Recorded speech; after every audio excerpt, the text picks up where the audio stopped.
A very good morning to you all, children. Children, I welcome you all to today's session of English literature. And today we will be studying a very interesting and you can say a humorous chapter. How a spider got a thin waist. Right? The chapter is How a spider got a thin waist. It is your chapter 4th. One day, Spider was walking through the forest. It was early morning, and he noticed an unusually pleasant smell. He wrinkled his nose and sniffed the wind. It was food. So Spider was walking one morning and he suddenly from somewhere he smelt some very delicious food is being cooked. So his nose wrinkled and he was just amazed at how good the food was. He's almost forgotten today was the festival of the harvest. Every village in the big forest was preparing for a big feast. Means that was a special day. It was a kind of celebration then going on. And he had forgotten that it was a there was a huge party which was being organized, right?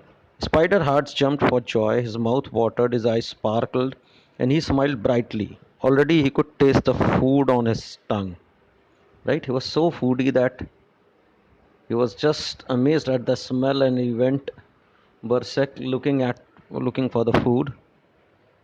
Now, of course, Spider had not done any of the work to deserve such a feast, and no one had invited him to come and eat.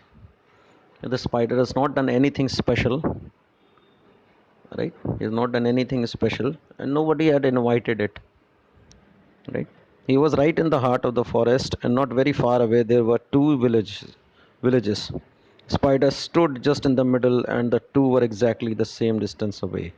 Today, each village would have a feast. So the spider came running at this point from where this all good smell of food was coming, and when he came he stood at a place which was almost equal to two villages which are on either side of him, and he stood in between the two, right? How lucky for me, thought Spider. He was puzzled since there were two dinners. He did not know which one he wanted to go.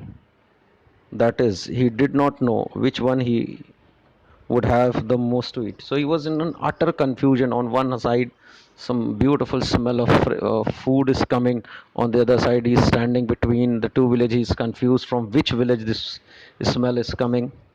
So everywhere there was confusion, and he was feeling too hungry, right, to eat it. So Spider sat under a breadfruit tree and thought and thought and thought. And at last he had an idea. He could go to them both, of course.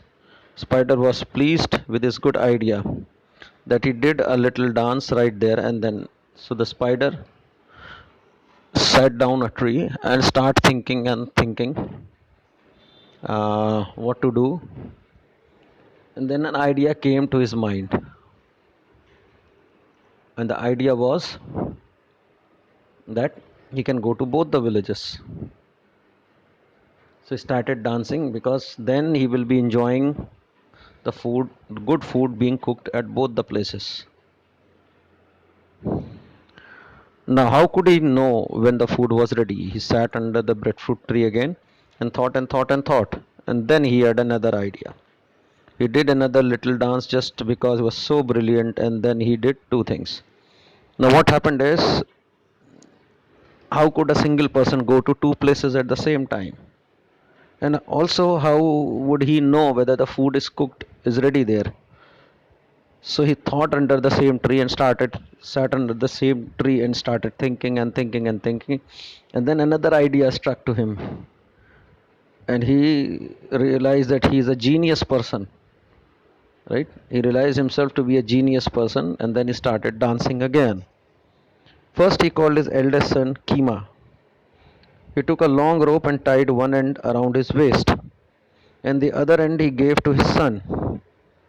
Take this to the village on the east, he said to Kima.